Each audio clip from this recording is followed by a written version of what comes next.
이번 주는 정신이 없고 마음도 꽤 무거웠습니다. 순이가 지난주에 링엄 판정을 받고 곰팡이 배양 검사를 했는데 일주일 동안 곰팡이가 전혀 자라지 않았어요. 그래서 병원에서는 링엄이 아닐 수도 있다라고 했고 동시에 자가면역 질환을 의심한다는 말을 들었습니다. 그 순간 심장이 쿵 하고 내려앉았어요. 이 자가면역 질환이 사람에게도 정말 힘든 병이라는 걸 너무 잘 알고 있기 때문에 만약 자가면역 질환이라면 순이가 그 병과 오래 살아가야 할 수도 있다라는 생각을 하니까 머릿속이 정말 복잡해졌습니다. 병원에서는 일주일 더 배양을 지켜보고 그래도 변화가 없으면 다른 검사를 진행하자고 했습니다. 지난 일주일 동안 하루에 2번 약을 먹이고 소독을 했습니다. 그래서인지 순이는 요즘 저에게 다가오지도 않고 있어요. 약 먹는 시간을 유난히 괴로워해서 제가 손만 씻어도 질색을 하면서 도망을 갑니다. 우리 사이가 조금 멀어진 느낌이 많이 들고 있어요. 약을 먹이려고 안고 입을 벌리려고 하면 순이는 입을 꽉 다물고 버티고 있어요. 억지로 입을 열어 목구멍 깊숙이 약을 밀어넣어야 할 때가 있습니다. 그 과정에서 손톱에 찔리고 이에 물려가지고 제 손도 상처투성이가 되어버렸습니다. 그래도 해야 할 일은 해야죠. 링엄이라고 했을 때에도 마음이 무거웠는데 링엄이 아니라는 이야기를 들으니 더 마음이 무거워지고 있습니다. 자가면역이 의심된다고 해서 병원에서 추천해준 사료를 새로 주문했고 간식도 당분간은 금지라고 합니다. 특히 추루도 먹이면 안 된다는 이야기를 들었거든요. 근데 고양이가 가장 좋아하는 걸 앞으로 평생 못 먹을 수도 있는 거 아닌가라는 생각이 들었어요. 그 생각을 하니 가슴이 미어집니다. 예쁜 고양이 착하지? 착하지?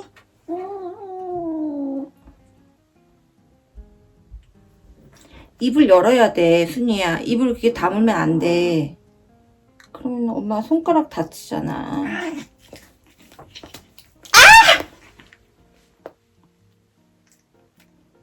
먹었다.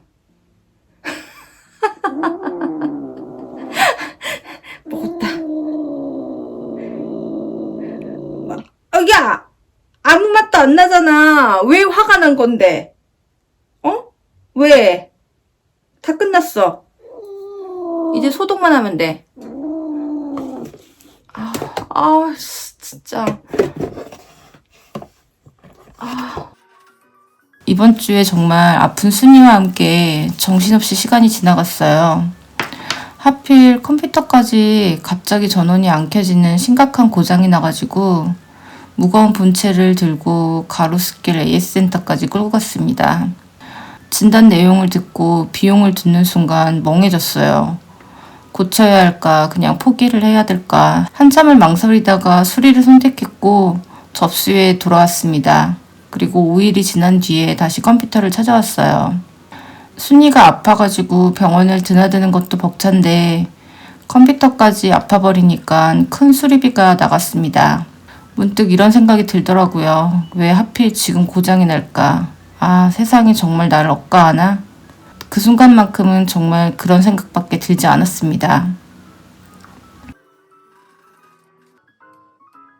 이번에도 시간이 훅 지나가서 재판이 이제 딱 2주 앞으로 다가왔어요. 벌써 시간이 그렇게 지났더라고요. 10월엔 추석 연휴까지 끼어 있어가지고 더 빨리 지나간 느낌입니다. 재판 날짜는 늘 그래요. 시험 날짜처럼 금방 돌아오는 것 같습니다. 2달이 벌써 이렇게 지났다고? 이런 생각에 마음이 또 조급해지기 시작했습니다. 지난달 재판에서 결혼생활 전 기간의 모든 금융거래 내역 조사가 명령이 되었어요. 은행권 자료는 큰 문제 없이 받았는데 코인원, 빗썸, 업비트 같은 거래소들은 모두 제출 거부 의사를 문서를 보내왔습니다. 법원에서 사실조회가 나갔는데 거부라니 그 문서를 받고 정말 어이가 없었습니다. 그래서 저희 쪽에서는 강제명령 신청을 다시 제출했고 법원은 10월 초에 강제 제출 명령을 허가했습니다. 원칙적으로는 14일 이내에 제출이지만 긴 명절 연휴가 겹치면서 최근에서야 코인 거래 내역을 받을 수 있었습니다. 서류를 확인해 보니 코인원에서 보낸 자료는 거래의 흐름을 전혀 파악할 수가 없었어요. 우리가 요청한 내역과는 정반대에 가까운 항목들만 잔뜩 보내왔고 이 정도 자료로는 분석 자체가 불가능한 수준이었습니다. 그래서 저는 바로 변호사에게 코인원의 명령 문서를 재제출해달라고 요청을 했어요. 그런데 변호사는 어차피 큰 금액이 아니다 라면서 그냥 넘어가자고 했고 여기서 또 의견이 부딪혔습니다. 결국에는 제 고집대로 법원에 다시 명령문을 어제 제출했고요. 코인원에 제 요청을 하는 데만 일주일이 훌쩍 지나버렸습니다. 세상에 쉬운 일 하나 없다는 걸 알면서도 왜 이렇게 한 단계 한 단계 나가는 일이 이토록 힘들고 사람을 지치게 만드는지 그 사이에 답답함과 조급함이 저를 계속 지배하고 있었습니다. 요즘은 가슴이 답답하면 모르는 길로 1시간쯤 드라이브를 나가고 있어요. 차 안에서 음악을 켜고 아무 생각 없이 발길이 닿는 대로 갑니다. 그러다가 문득 이제 돌아가야겠다 싶은 순간이 와요. 그때 핸들을 돌려 집으로 다시 돌아옵니다. 문을 열고 들어와 숨을 고르고 하던 일을 다시 이어가는 루틴들이 이어지고 있어요. 얼마 전까지만 해도 저는 운전하는 걸 별로 좋아하지 않아서 드라이브가 왜 위로가 되는지 이해가 안 됐었거든요. 근데 나만의 작은 공간에서 음악을 들으면서 아무데로나 달려보니까 의외로 마음을 전환시키는 데 큰 도움이 되더라고요. 정말 가슴이 답답하고 미칠 것 같을 때가 있었는데 그때마다 요즘은 그냥 차키를 집어들고 일단 나가서 생각을 정리하고 돌아오고 있습니다. 결혼이 시작될 때부터 끝난 날까지 원고의 전체 금융 내역을 보면서 언제부터 거짓말이 시작됐는지 살펴보기 시작했습니다. 아직 하나하나 다 분석을 하지 않았지만 눈에 띄는 건 2가지가 있었어요. 첫 번째는 2018년 1월 나에게 말하지 않은 은행 계좌를 통해서 그의 부모에게 매달 40만 원씩이 나가고 있었습니다. 저는 몇 번 이야기를 했듯이 분명히 말했어요. 박봉의 월급으로는 부모에게 매달 용돈을 주면서까지 나는 결혼 생활을 하고 싶지 않다고요. 그래서 용돈을 주지 않는 조건 하나만 걸고 결혼을 결정했습니다. 그런데 결혼 생활이 시작된 지 1년 정도가 된 무렵 그 약속을 그들은 깼고 그 사실을 결혼 내내 저에게 숨겨왔던 것입니다.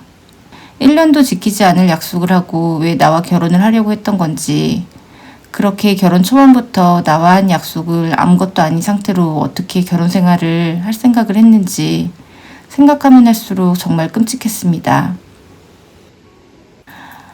두 번째는 이것도 2018년 1월쯤이었어요.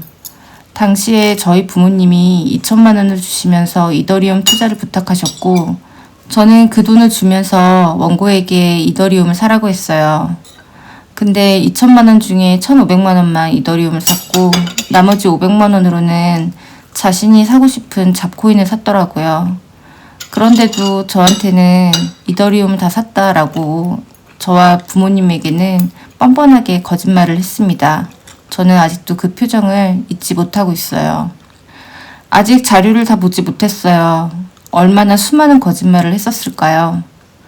저는 솔직히 사람이 이렇게 거짓말을 많이 한다는 거를 처음 경험했습니다. 그리고 그 거짓말이 중요한 선을 넘는 행위로 이어지는 걸 처음 경험하면서 저희 멘탈은 자꾸만 왔다 갔다 하고 있어요. 그래도 오늘은 여기까지 정리하고 다음 장으로 한 칸씩 넘어가 보려고 합니다. 이번 주는 뭔가가 꼬여버린 것처럼 정신없고 멘탈이 나간 시간을 보냈지만 새로 시작하는 한 주는 정신 똑바로 차리고 순위의 병도 찾고 또 앞으로 얼마 남지 않은 재판 준비도 잘 준비하도록 다시 한번 마음을 다잡아 봅니다.